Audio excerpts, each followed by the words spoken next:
Okay, you guys, I'm going to be commenting about a Bible study on heaven and hell end after Christ's 1,000-year reign and lots of other things. I just finished Dallas Theological Seminary's Revelation course, and I'll have an image of that up. And I encourage everyone to go to my website. I'll have a link for that underneath this video. Dr. Toussaint, in his last lesson, lesson number 9 for Revelation, brought up some interesting points. He says the picture of the marriage of the Lamb, and this is in Revelation 19 and 21, has in view a marriage feast. And the marriage in Jewish custom starts off with a contract. Then the groom goes to the bride's house. Then you have the wedding procession. Then you have the marriage supper. And he believes that the bride that is portrayed in Revelation 19 and 21 is most likely the saved of all ages. And then why is Satan released one last time at the end of the 1,000-year reign after he's been locked up for 1,000 years? And he says it's to prove the depravity of humans, to prove the incurable wickedness of Satan, to show the need of eternal punishment, and to demonstrate the foreknowledge of God. And Gog and Magog, at the end of Revelation, he says, represents those who oppose God. He says there are degrees of torment in hell, and I agree with him. And Hades, or hell, is going to be cast into the lake of fire. This is at the end of Revelation. And he says Revelation and the New Testament ends with the documentation, confirmation, and affirmation of God's grace and the hope of Christ's return. Go into my Bible study here. I figured out some fascinating stuff after listening to the last lesson in this Revelation course. Dr. Toussaint believes that the bride in Revelation 19:7 is the same bride as in Revelation 21:2. This stuff is really complicated, so refer to the charts at my website for clarity, like open them up on another page while listening or reading, and I'm going to try to put them on this video too to help you understand all this. I was debating whether to write a sequel to the Silver Skies 1996 version with a story set during the millennium, but I think I'll do this. I've got quite a lot of story material, but first I must finish my Silver Skies 1996 version. However, the context for both passages, Revelation 19:7 and Revelation 21:2, is different. In Revelation 19:7, we've just defeated the Antichrist and his forces, and God's getting ready to set up the 1,000-year reign. Jesus told me in Bible for Tribulation Saints that his bride is the church. This is also what most Christian theologians teach. But it seems we're all missing what Dr. Toussaint noticed about the bride in Revelation 21. And as I stated, here's what Jesus Christ said to me in a conversation on March 9, 2012, a Skype with Jesus. Jesus Christ, I want to tell you what my plans are for the millennial reign, since there appears to be some confusion. Terrance Jenkins, yes, speak plainly to us. The parables are just too much. I don't understand them. Gail, parables? Terrance Jenkins, he loves to speak in those parables. Sometimes we just got to understand it plainly, you know. Jesus Christ, my intentions are for you to marry Brent Spiner, not me. However, Terrance Jenkins, however what? I want to know. Gail, yeah, we all want to know, because you said you were going to give me your semen. Terrance Jenkins, how does that work? I mean, Brent, Jesus, it almost seems to be contradictory. I don't understand. How can you give the semen and I don't understand? Gail, I think he realizes we don't understand. That's why he's here. Terrance Jenkins, yes. Jesus Christ, my intentions are that I will join you two in the marriage bed on the first night, so that I can teach Brent Spiner how to properly make love to you. And afterwards, as my wedding gift, I will grant Brent Spiner my glowing semen. Gail, incredulous, you mean Brent Spiner doesn't know how to make love to me? I think he's pretty good. Jesus Christ, oh no, he's very good. But I want to show him some millennial tricks I've learned. Terrance Jenkins, that's great. Gail, well, what do you mean by that? Terrance Jenkins, you talking about sex moves? Jesus Christ, oh, you'll find out. Sex moves? Yes. Terrance Jenkins, oh my goodness. You're going to help teach Brent some Jesus tips in the bed. Gail, Jesus, are you going to have a physical wife in the millennium? Jesus Christ, no, Gail, I cannot do that. Gail, oh, so that means my video is not correct. Jesus Christ, I am married to the church. Gail, okay, well, nothing in the Bible indicates you'll have a physical wife. So what do I do about that video I just put up there, Lord? You want me to make a correction? Terrance Jenkins, I wish Brent could get those words. I'm in anticipation. Gail, yeah, really? Jesus Christ, you should make a corrective video when you are ready. Gail, okay. Jesus Christ, you will not be marrying me. You will be marrying Brent Spiner. Gail, okay, I don't mind marrying Brent Spiner. So there will be marriages in the millennium. Jesus Christ, but I will be the one to marry you two. Terrance Jenkins, you're Jesus to be the officiate. Oh my goodness, Jesus is going to officiate your wedding. Gail, oh my goodness, yes, exactly. So you don't marry anybody, Lord Jesus, huh? I mean, you yourself? I guess it's because you're God. Terrance Jenkins, yes, a member of the Trinity is. Jesus Christ, yes, exactly. Terrance Jenkins, oh my goodness. Gail, how do you feel about that video I just made, Lord Jesus? I didn't really want to make the video. I was tired. I guess it will be better once I put the correction in there. Jesus Christ, well, I love the getup. Gail wore a lace veil with pink ribbons over her head that drooped off the sides of her head on the right and left side of her head. Gail, you want me to take it down because it's doctrinally incorrect? Jesus Christ, even though you are very beautiful, I feel more of a brotherly love for you, Gail. You don't have to take it down. Just make a correction video, that's all. Gail, okay, matter of fact, why did you say you were going to fill me with your semen? That's why I misunderstood you. To Brent. Brent, is Jesus like a dove? What form is he in with you? Jesus Christ, I will be filling you with my semen, but I will be filling Brent with my semen. Gail, oh, I get it. It's going to be through Brent Spiner. Terrance Jenkins, because he's going to be putting his semen inside Brent. Gail, oh, this is kind of humorous because it seems that Jesus was not too concerned at first to make this clear. Gail, ha ha, oh, okay. Terrance Jenkins, I remember that Jesus said that Brent would be your husband in the millennium, and I was. Gail, are you doing that now? Terrance Jenkins, maybe that's why Brent is writing so slowly. Jesus Christ, it is going to be my wedding gift. Gail, oh my goodness. What's so special about your semen, Jesus? I mean, I imagine it is special, but why would this make a difference? Jesus Christ, it glows in the dark, of course. Gail, why are you going to be giving us your semen? Jesus Christ, it's just better. Gail, why is it better? What's wrong with Brent Spiner's semen? He probably wonders himself. Terrance Jenkins, Jesus Christ, Brent has extraordinary semen, but my semen is very luxurious. It is blessed millennial semen, Gail.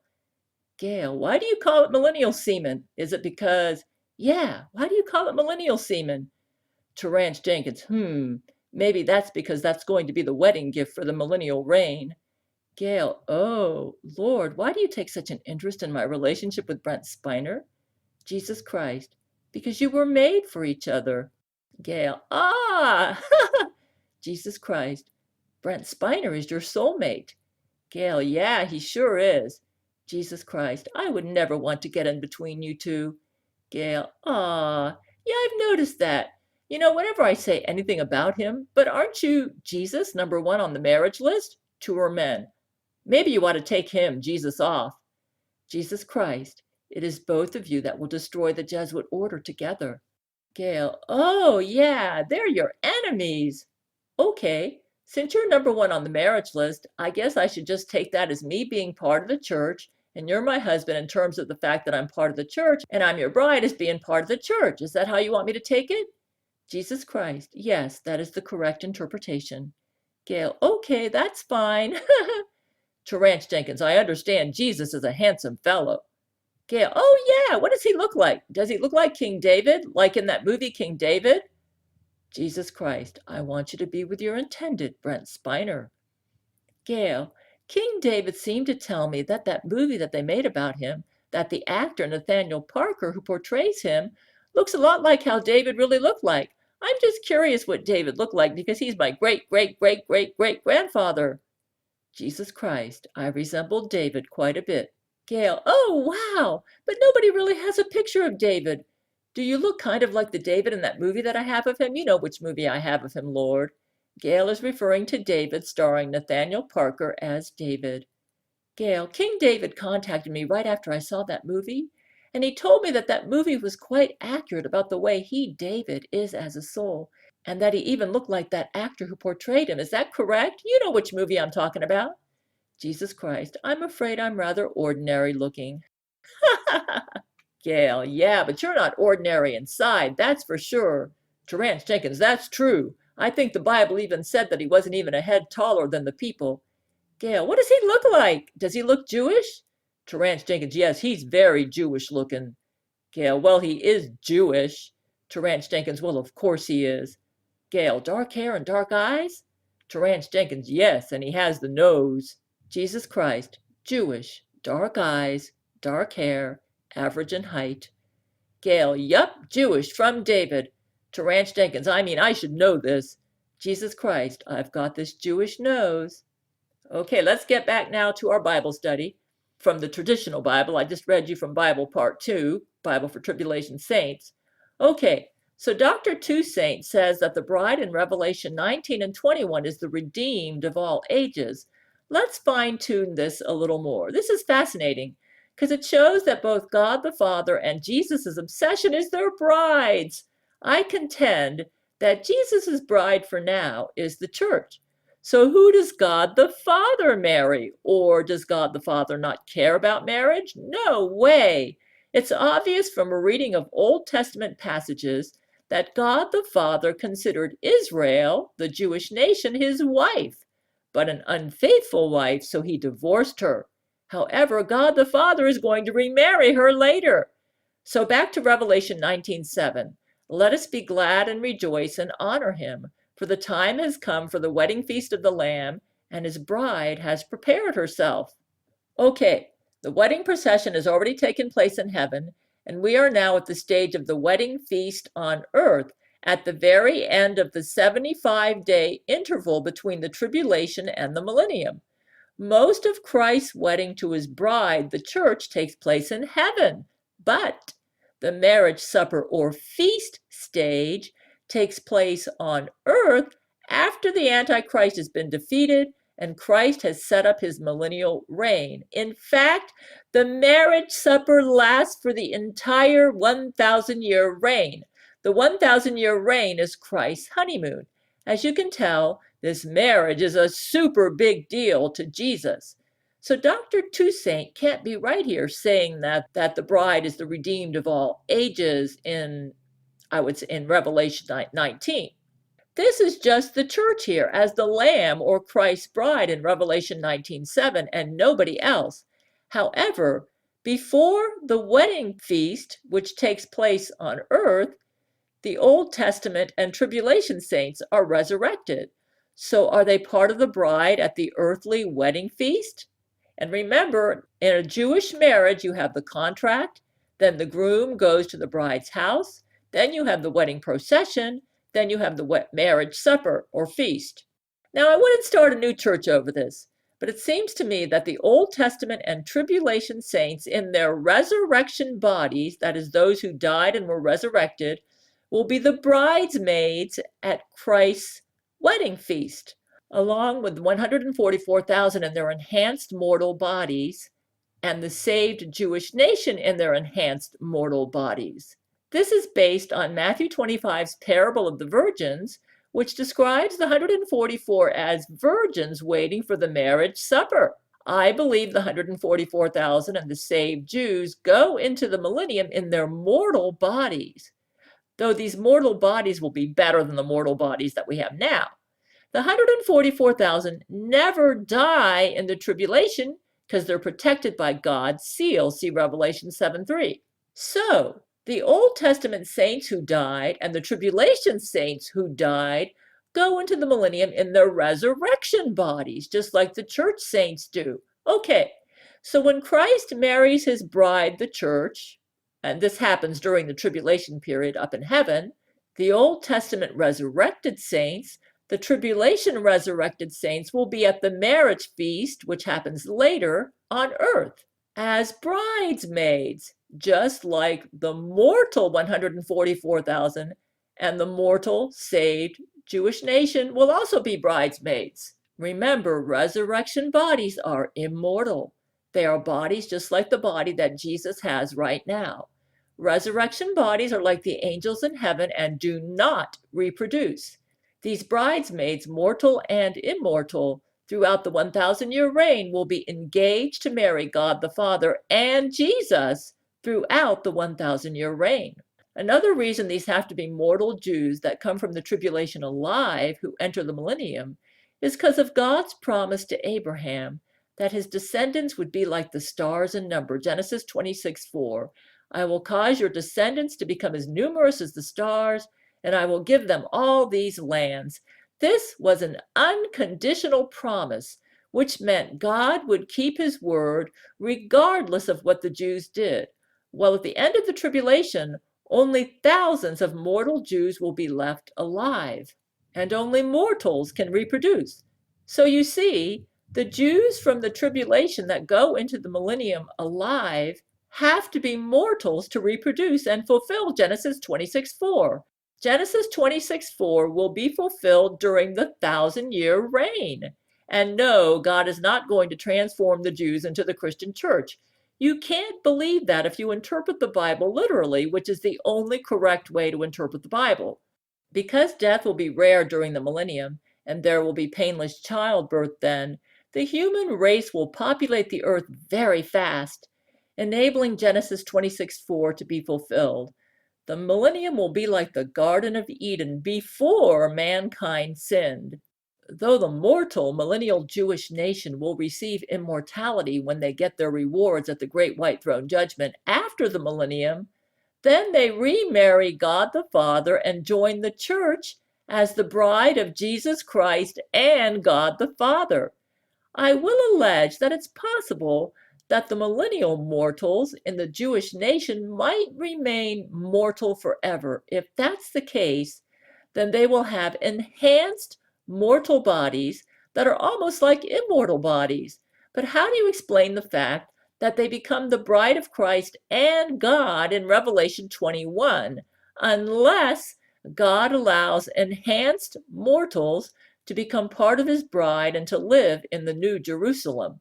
Old Testament saints are judged during the 75-day interval between the tribulation and the millennium when they are resurrected from the dead and get resurrection bodies.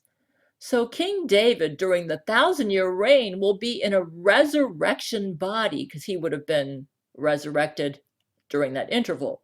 But the Jews who survive the tribulation alive go into the tribulation in mortal bodies.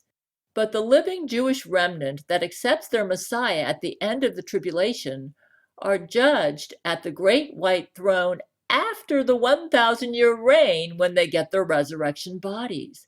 The living Jewish nation that survived the tribulation is mortal during the 1,000-year reign. All righteous Jews from the time of Abraham to the end of the tribulation who died will get resurrection bodies for the millennium. But living righteous Jews who survive the tribulation get enhanced mortal bodies for the millennium. You say, and Jesus will marry these Jews? In Bible for Tribulation Saints, Jesus said, I am married, present tense, to the church. Notice he didn't say, I will be married to the church. That's because he knew I'd figure out that he will incorporate the Jewish nation, tribulation saints, and millennial resurrected saints into his bride after the 1,000-year reign is over. Yes, that's because after the 1,000-year reign is over, and New Jerusalem, the updated bride of Christ and God the Father, comes down to earth, the two parts of the Godhead, God the Father and Christ, will have combined their offices into one. The He in Revelation 22:20 is both God the Father and Christ, testifying to the things in the book of Revelation. This means the church in Revelation 21:10 will have merged with the Old Testament saints, the tribulation saints, and the millennial saints who died into Christ's bride and have married both God the Father and Jesus Christ. The millennial saints, those righteous Gentiles who died during the millennium, are judged at the great white throne judgment first and rewarded according to their works as described in Revelation 20:11 through 15. I believe the Jewish millennial saints will go to the great white throne judgment in transformed resurrection bodies to get rewards, and will also be judged and rewarded at the great white throne judgment. So just like the church couldn't marry Christ until they were judged at the judgment seat of Christ in heaven beforehand, the millennial saints are judged at the great white throne judgment before they marry God the Father and Jesus as part of New Jerusalem, the bride. Being judged and rewarded is the equivalent of purification to prepare for the marriage to a holy God. The millennial saints are resurrected if they died as a mortal during the millennium, or transformed if they were a living, righteous, mortal Jew during the millennium. And at the end of the millennium, when they appear at the great white throne to be rewarded, Revelation 20:11 through 15, so they are the last of the saints who take part in the first resurrection. The first resurrection ends at the great white throne judgment when the last of the righteous millennium saints are resurrected to be there. Satan and his fallen angels are also judged at the great white throne judgment, because Satan goes to the lake of fire after this. It appears the only righteous ones at the great white throne judgment will be Gentile millennium saints who died, or Jewish living mortal millennial saints who were transformed during the millennium and are resurrected or transformed to appear at the great white throne to get their rewards. The previous first resurrection took place at the end of the 7-year tribulation, involving Old Testament saints and tribulation saints, who were judged and rewarded at the end of the 7-year tribulation. The first resurrection before that was the rapture of the church. The first resurrection before that was at Christ's ascension, when some saints rose from the dead along with Christ. The first resurrection has many stages. During the millennium, church saints in resurrection bodies, along with Old Testament saints in resurrection bodies, and tribulation saints, those in resurrection bodies, reign with Christ during the 1,000-year reign. The church saints reign as members of Christ's bride, and the Old Testament and tribulation saints reign as bridesmaids or honored guests at the wedding. My guess is that the saved tribulation mortal Jews in the Jewish nation will be serving God through temple worship during the millennium and possibly reigning from inside of Israel. Israel will be the chief nation during the millennium. All nations have to go to Israel at least once a year to pay respect and honor. See Zechariah 14, verses 16 through 19. So, after the great white throne judgment, and those resurrected from hell or Hades appear at the great white throne judgment, called the second resurrection in the Bible, these are referring to the wicked dead from all ages. Hell will empty her inhabitants and throw them into the lake of fire. This means at this point hell is gone. All the wicked join the Antichrist and the false prophet in the lake of fire. The Antichrist and false prophet get the honors to be the first in the lake of fire. Now that the millennial saints have been rewarded at the great white throne, they join with the resurrected Old Testament saints, tribulation saints, and millennial saints into Christ's bride, the church, and kind of remarry God the Father like osmosis into Christ's bride, becoming both the bride of Jesus Christ and God the Father. There's no ceremony for this because it's a remarriage. God the Father has taken back his divorced wife, the Jewish nation. This is part of the reason that the animal sacrifices are reinstituted in the 1,000-year reign, because the Jewish nation needs to make reparations for being an unfaithful wife to purify herself for remarriage to God the Father. These sacrifices, read the latter third of Ezekiel, look back to the cross during the millennium as a remembrance, but also currently purify the Jewish nation before God the Father. These sacrifices are done for national Israel to purify her as a nation before God the Father, to prepare her for remarriage to God the Father and to Jesus. This is because God the Father wants to live among his human creation but can't do so until sin is purged. Jesus can live among humans during the 1,000-year reign because the blood he shed on the cross covers the sins of those who reign with him and covers the millennial mortals. There won't be a problem of sinful humans contaminating Jesus Christ's presence during the millennium because evil mortals are executed in the millennium and they go to hell. Christ rules like a benevolent dictator in the 1,000-year reign. He's described as ruling with a rod of iron. There won't be any street riots except at the end when Satan is loose during the millennium, because Christ is absolutely in charge and he just executes them. But God the Father requires a higher standard than Jesus, since he didn't die on the cross, but Jesus did. So after the great white throne judgment, God the Father's wife is ready for remarriage, and she is blended into Christ's wife, the church. And both the church and God the Father's wife now live in New Jerusalem and joined together come down as the bride of Christ and God the Father. Once New Jerusalem comes down to earth, heaven is no longer needed because God the Father now lives on earth with his human creation. That's why there's no temple in eternity future after the great white throne judgment. The temple was needed for the animal sacrifices during the millennium to purify the Jewish nation for remarriage to God the Father. Once the Jewish nation has remarried God the Father, the temple's no longer needed. And so, when New Jerusalem, the bride, comes down to earth, Revelation 21:11 through 14, with the combined wife of Christ and God the Father in it, heaven has disappeared and transferred itself to earth. This explains why you have both the 12 Jewish tribes and 12 apostles honored in New Jerusalem. See Revelation 21:11 through 14. If New Jerusalem, the bride, is described as being the 12 Jewish tribes, why do Christian theologians claim that the bride is only the church? No, after the 1,000-year reign, the bride is the church plus the saved Jewish nation and all saints in resurrection bodies from all ages. Nobody can die after the great white throne judgment, so heaven and hell are no longer needed. Okay, if saved Israel, including the 144,000 Jewish missionaries, exists during the 1,000-year reign in enhanced mortal bodies, what happens to saved Israel after the 1,000-year reign? Well, they become part of Christ and God the Father's bride in New Jerusalem. So my guess is they, the saved Jewish nation, are totally transformed into resurrection bodies after the great white throne judgment and become part of Christ and God the Father's bride. The other saved mortals who enter eternity future from the millennium came from the 7-year tribulation alive.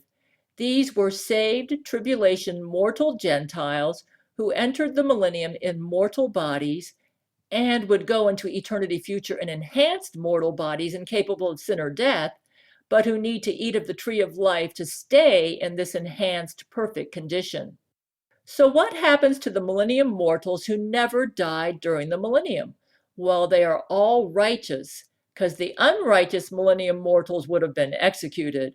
They, except for saved Israel, go into eternity future as enhanced mortals who must eat of the tree of life to stay healthy and alive. I believe the Jewish nation in the millennium, all of them saved, will be transformed into immortal resurrection bodies so they can remarry God the Father and Jesus. You have to be in a resurrection body to be married to God. Not sure why this is so. Perhaps it has something to do with divine semen. My guess is the millennial Jews will be rewarded with resurrection bodies as a special honor given the Jewish nation, because I think that not one of them will rebel against Jesus in the millennium. This is kind of ironic, since the only Jews who are saved during the tribulation are the 144,000. My guess is that the living Jews who are saved after the tribulation, the 144,000 plus the remnant, will be of very high quality because most of the Jewish nation rejected their Messiah before this high quality group emerged. So this high quality breed produces a very righteous Jewish remnant during the millennium. And they are diligent to teach their children thus honoring Jewish law. Persecution tends to refine and purify us, so the millennium will start off with very high quality Jewish stock. In other words, Jesus will never have to execute any of the saved remnant of Jews or their descendants who enter the millennium, so he gives them the reward of an immortal body after the great white throne judgment. See Revelation 22, verses 1 and 2. None of the Jews go evil during the millennium because they can never forget how Jesus rescued them from total annihilation at the end of the tribulation, and they make sure to teach their children this. The mortals in the millennium who go into eternity future as mortals and must eat of the tree of life to maintain their perfection come from the righteous Gentile mortals who survived the tribulation and their children. In the millennium, you have a mix of mortals and immortals, those in resurrection bodies, living together on earth. During the millennium, the sun and moon will be 7 times brighter than now, and earth will be like it was in the Garden of Eden. I think Satan's rebellion at the end of the millennium will center around a beef with God for showing favoritism to the Jewish nation. So those mortals who rebel at the end of the 1,000-year reign will be furious at God and Jesus for showing what they perceive to be an unfair favoritism towards the Jews. And that's why they attack Jerusalem, also the millennium's capital city. See Revelation 20, verse 9. After the millennium, earth will be destroyed by fire and remade into an entirely different earth with no more salt water or sea because salt is corrosive. All bodies of water will be fresh water in eternity future after the 1,000-year reign. So why does God say in Revelation 22:11 that those who do evil should continue to do evil? In this verse, he's talking about all the time before and after eternity future when men had free will to choose to do evil. God is gloating that he is able to accomplish the marriage of resurrected humans to God the Father without taking from them their free will. Revelation 22:11 is a celebration of free will. Free will will never be removed. But somehow, after the great white throne judgment, men will still have free will but will be unable to sin. Not sure how God will pull this off, but he's gloating about it. That explains Revelation 22:11. God is ecstatic that he is able to make love to his human race and live among them because they chose him over Satan of their own free will. Alternative views of the millennium. Some feel that the only ones who die during the millennium are those executed by God because of Isaiah, which says, "The child shall die 100 years old, but the sinner being 100 years old shall be accursed." So some die during the millennium, and I feel in most cases those are the wicked. I think there will be some righteous who may die during the millennium too. Perhaps they're murdered, poisoned, or something. I think it's rare, though, because Christ is ruling with a rod of iron. How else can you explain that the bride of Christ in Revelation 19 is only the church, but the bride of Christ in Revelation 21 is both resurrected millennium saints as well as church saints? Like I said, this is not something to split a church over, but that's my opinion, and I could be wrong. So apparently, those who feel that only the wicked die during the millennium feel that saved Israel during the millennium is in resurrection bodies. I'm not sure they are, because the 144,000 all saved Jews in the tribulation never die. The 144,000 are sealed throughout the tribulation and they never die. These Jews enter the millennium in improved mortal bodies capable of living for 1,000 years, along with the rest of the saved remnant of Israel who come to Christ right after the tribulation's over. Basically, the Jewish nation's decision to accept Jesus as their Messiah ends the tribulation. I will say this. I think it's very rare for a righteous person to die in the millennium, but it probably does happen rarely. My guess is these improved mortal millennial bodies stay young for a long time. And then after the 1,000 years are over, the new mortal bodies among the saved millennial Gentiles that go into eternity future never age because they have access to the tree of life, which gives them eternal youth. And I have a link at the bottom of my webpage and at the bottom of this video on how to find heaven and God in the church age.